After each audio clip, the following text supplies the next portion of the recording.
Bueno, buenas tardes otra vez. Buenas tardes. Vamos a dar comienzo a la primera sesión plenaria. Hoy tenemos el honor y el placer de contar con Felipe Piña. Felipe me dijo que lo presente como historiador, lo cual es cierto, pero sería como presentar a Favaloro como médico y no decir nada más. Felipe es un historiador que no solamente hace la heurística y la hermenéutica de la historia, sino que además nos ayuda a entender la historia en el contexto del análisis de la realidad actual.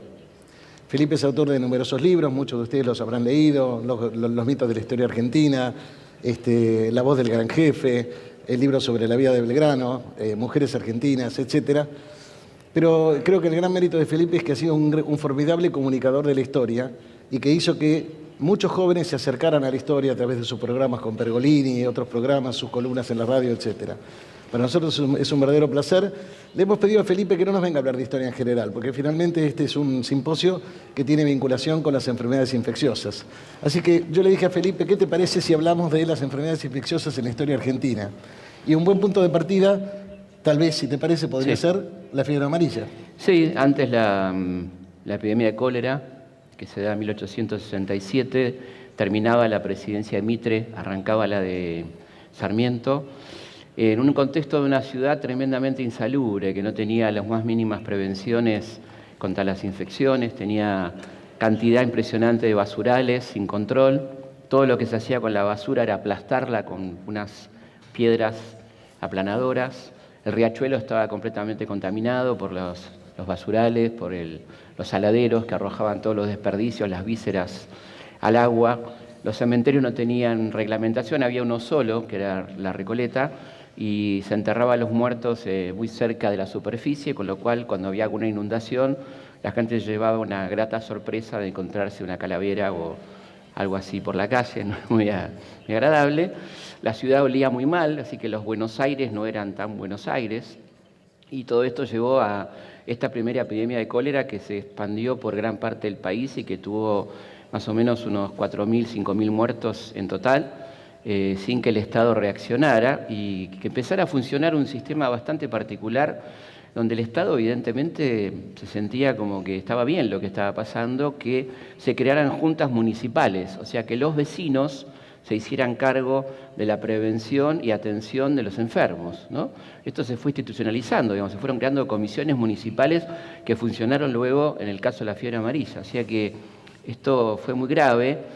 Los propios vecinos, los diarios de la época, se preguntaban cómo era posible que las autoridades municipales y nacionales no reaccionaran. Incluso hay una gran movilización popular el 17 de diciembre del 67 para pedir que renuncie la plana mayor de la Intendencia y todos los concejales por la inoperancia, cosa que ocurre, pero sigue funcionando esta suerte de comisión con algunos héroes civiles, como el doctor Muñiz, por ejemplo, un personaje a tener muy en cuenta cuando hablamos de infectología, ¿no? Un tipo que se jugó la vida por esto, y como si nada hubiera ocurrido, porque en realidad la mayoría de los muertos eran pobres, volvemos a tener una epidemia, la más importante de esa época, por lo menos, que fue la fiebre amarilla, una epidemia que vino del Paraguay, como una de las consecuencias de esa tremenda guerra del Paraguay, una guerra tremendamente injusta, de la Triple Alianza, que nuestro querido Juan Bautista Alberdi llamó de la triple infamia, ¿no?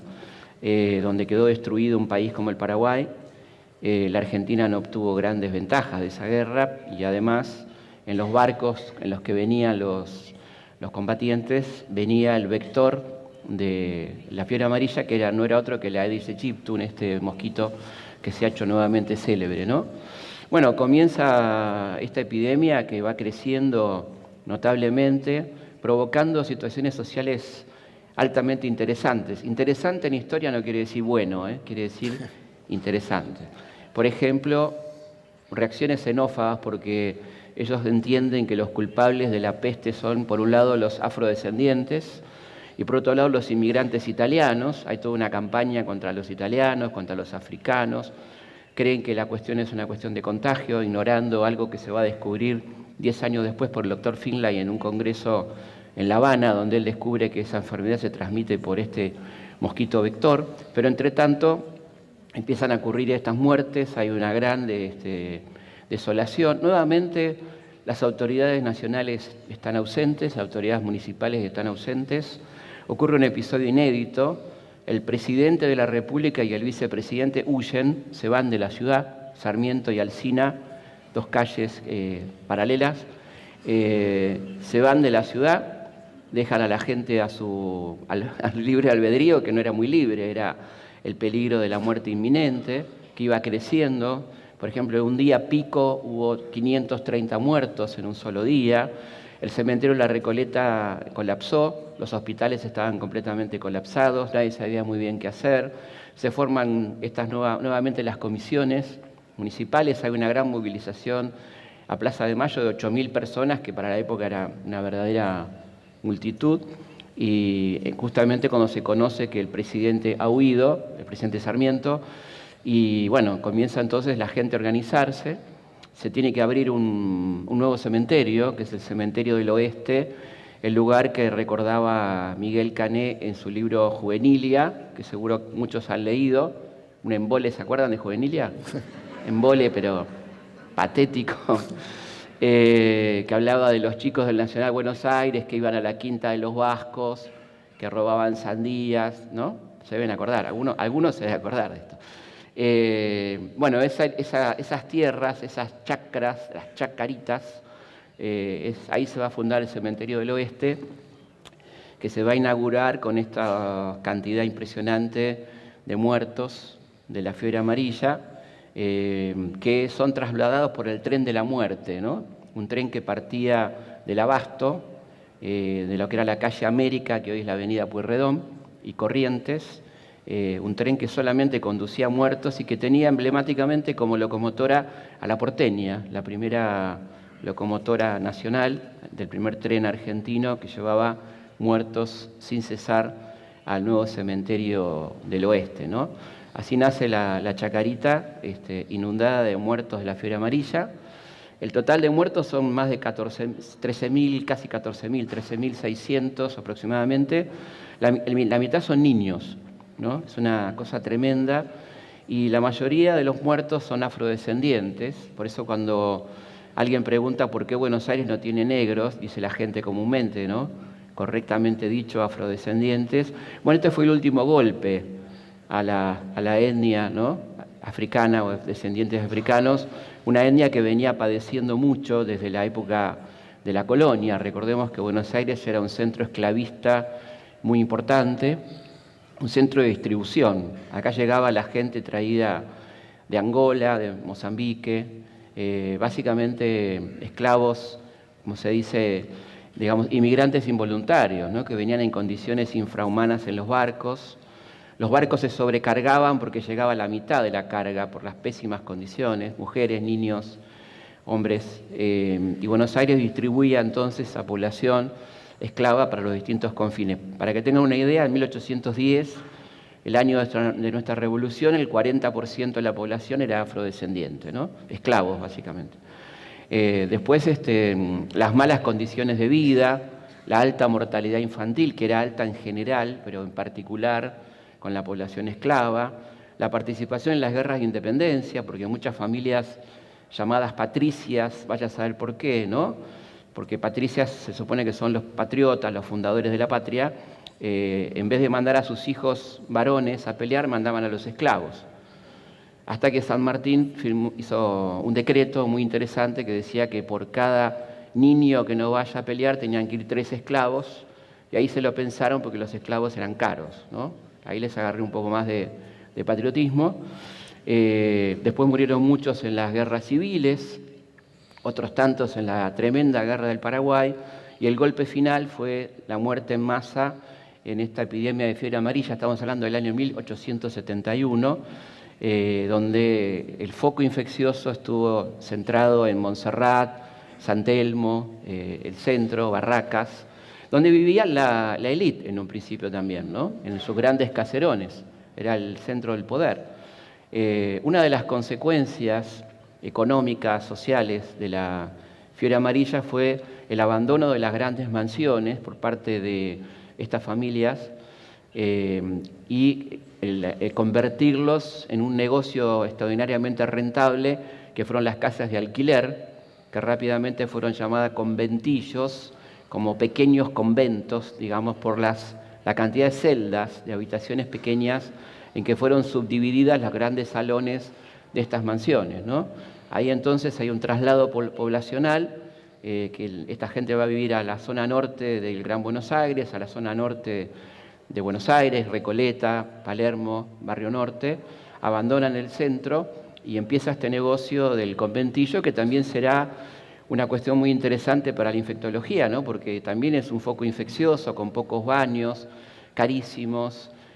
Bueno, hay mucha protesta, hay mucha literatura de lo que fue el conventillo, que se lo suele ver a veces románticamente porque tuvo mucho que ver con los orígenes del tango, ¿no? Esta especie de Babel, como diría Borges, ¿no? de conjunto de lenguas, tradiciones y demás, que va a dar origen a nuestra música tan interesante como el tango. Pero tuvo su parte trágica, que era que, como la mayoría de los inmigrantes eran provenientes del mundo agrario, eran familias extensas, ¿no? Porque el agricultor pobre tiene muchos hijos para tener más brazos a la hora de trabajar. Así que eran familias muy grandes, en habitaciones pequeñas, con muy poca ventilación. Esto provocaba muchas enfermedades también, ¿no? De lo que tampoco se ocupaba mucho el sistema de salud de entonces, que era un sistema de salud tremendamente precario, ¿no? Quiero leer un texto que me pareció muy interesante, de un médico argentino, un tipo que empieza a preocuparse por la situación social, muy conocido, Guillermo Rawson, ni más ni menos, ministro de Salud también, que trata de, por lo menos, recurrir ya no a la solidaridad de clase o solidaridad social de la clase alta argentina, sino que tengan cuidado, por lo menos al egoísmo, qué sé yo, algo, ¿no? Dice: acomodados holgadamente en nuestros domicilios, cuando vemos desfilar ante nosotros a los representantes de la escasez y de la miseria, nuestra conciencia queda tranquila después de haber puesto el óvalo de la caridad en la mano temblorosa del anciano, de la madre desvalida o del pálido, débil y enfermizo que se nos acerca. Pero sigámoslos, aunque sea con el pensamiento, hasta la desolada mansión que los alberga.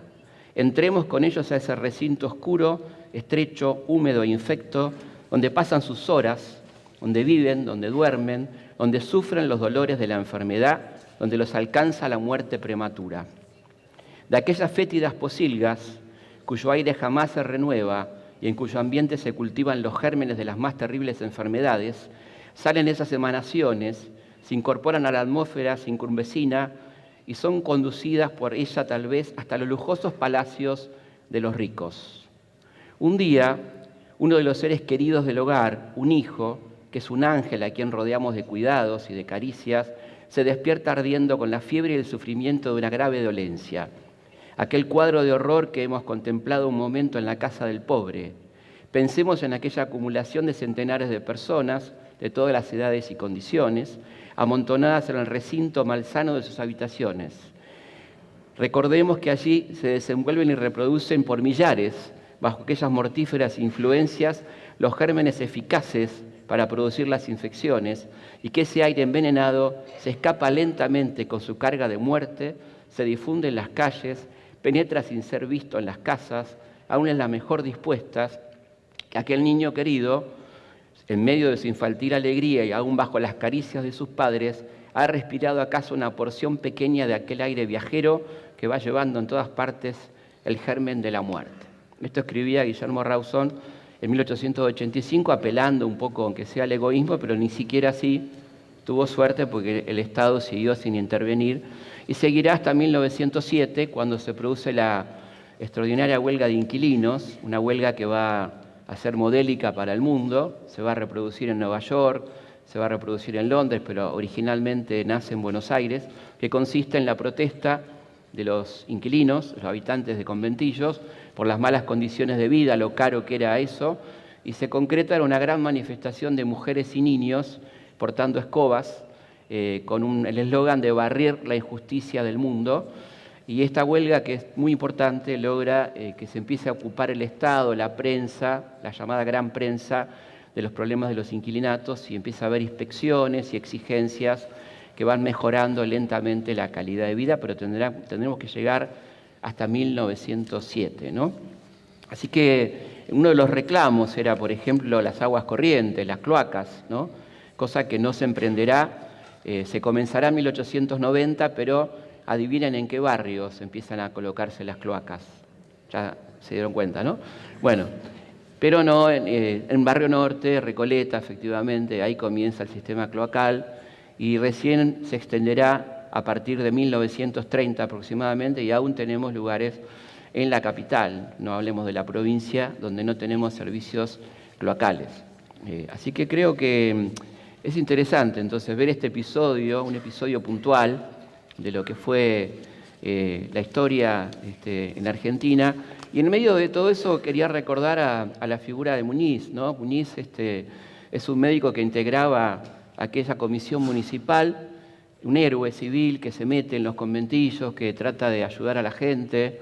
Está el famoso retrato de Blanes, ¿no? que muestra esa escena del doctor Muñiz, que muere en abril del 71, infectado por la fiebre amarilla, ¿no? Una persona que vale la pena recordar, y que el nombre del Hospital Muñiz tiene que ver con él, ¿no es cierto? Un héroe civil en una soledad total. Pensemos en un país que no tenía ni presidente ni vicepresidente, ¿no? Que estaban huidos, escapados del poder, ¿no? Cosa que nunca más pasó en Argentina, por suerte, que alguien escapara a sus obligaciones, ¿no? Pero digo, en este caso ya fue muy violento, ¿no? Se tomaron el buque, en este caso el tren, se tomaron y se fueron al pueblo de Mercedes, en la provincia de Buenos Aires. Sí, creo que es sumamente interesante lo que estás contando. Me gustaría que, a propósito de lo que señalaba Leandro en su intervención, nos cuentes un poco la historia del Ministerio de Salud en la Argentina, porque nos hemos quedado sin ministerio hace 48 horas. Sí. Y sería interesante saber cómo surgió, por qué surgió y bueno, había cuáles fueron los altibajos, ¿no? Había como instituciones sueltas, ¿no? El hospital público en Argentina fue importante, tuvo sus diferentes momentos. Nació la asistencia pública en la década del 10, pero no había un Ministerio de Salud hasta el peronismo, ¿no? Que lo crea con el doctor Ramón Carrillo, que fue probablemente el más grande sanitarista que estuvo la Argentina, con una idea de integrarles la salud pública. Es interesante porque acá no hay grieta, no debería haber grieta, porque los dos más grandes sanitaristas representan a los dos partidos más importantes de la Argentina, ¿no? El doctor Oñatibia, radical, y el doctor Carrillo, peronista, ¿no? Sería bueno que tomemos nota, en vez de ver si uno es peronista, el otro radical, de cómo hicieron obra ambos en distintos momentos de la historia argentina. El doctor Carrillo además tiene un libro que se los recomiendo a todos los médicos y a la gente interesada en la salud, se llama Teoría del Hospital, que publicó Eudeva, que tiene que ver con lo que él plantea teóricamente y lo que hizo concretamente en sus años de gestión, que fue, como ustedes saben, la construcción más importante de hospitales en toda la historia argentina. Y como dice el doctor Carrillo, después ya triste en el exilio, ¿no? Cuando tiene que marcharse al exilio, él dice que no era tanto el mérito de ese gobierno, sino el demérito de todos los anteriores, y lamentablemente podemos decir el demérito de todos los posteriores, ¿no?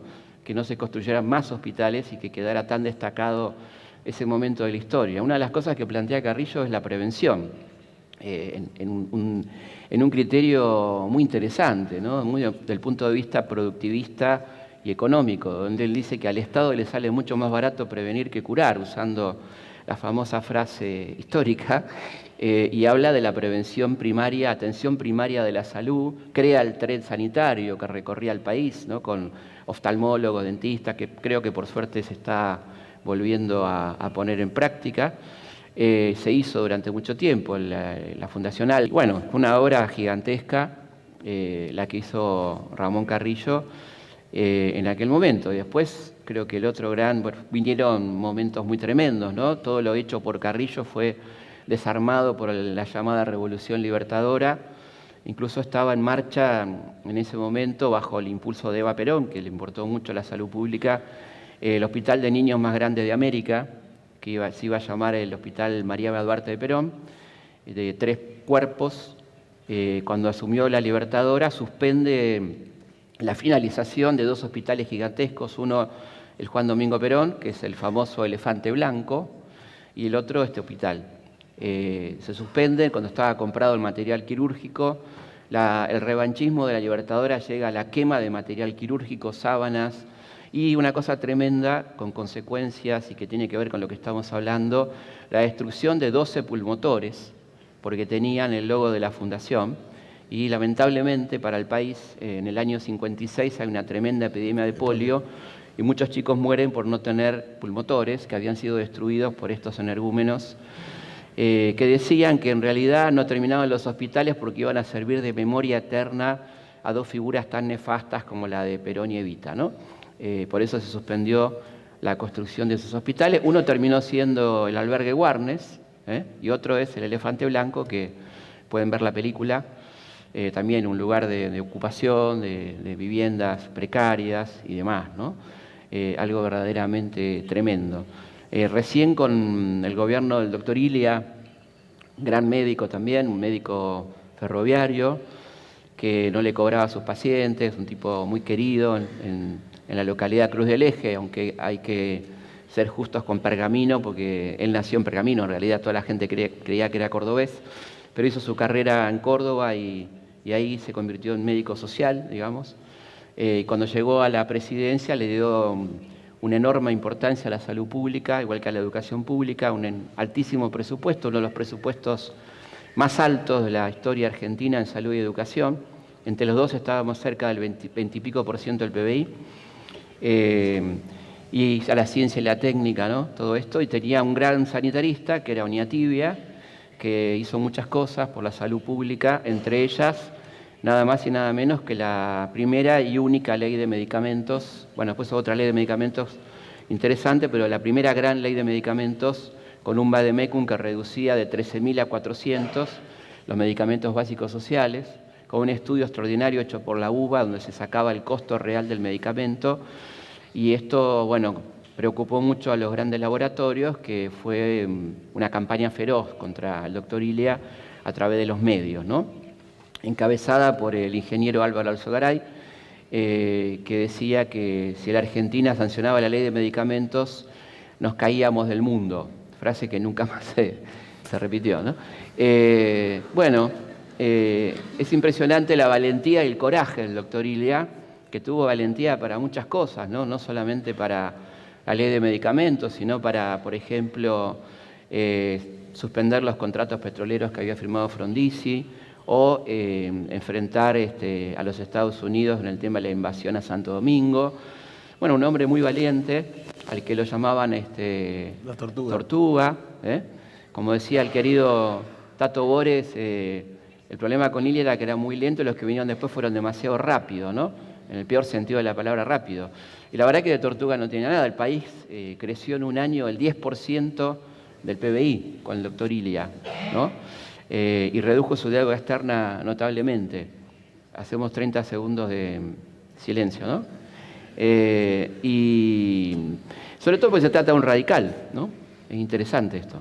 Y la verdad que fue un gran momento para la salud pública argentina, que fue abruptamente interrumpido por el golpe de Onganía, que además, como ustedes saben, al mes de ese golpe que se llamó ampulosamente la Revolución Argentina, porque para ponerse nombre los tipos no andan con vueltas, ¿no? Revolución Libertadora, Revolución Argentina, proceso de reorganización nacional. Esperemos que no haya más, ¿no? Nada de esto. Y lo primero que hace al mes de asumir este señor Onganía es la noche de los bastones largos, ¿no? Que tanto tiene que ver con la ciencia y la técnica en Argentina, ese golpe literal, golpe en la cabeza a científicos, matemáticos, el ingreso de la policía a las universidades, y algo muy simbólico, que es increíble realmente, duele contarlo, ¿no?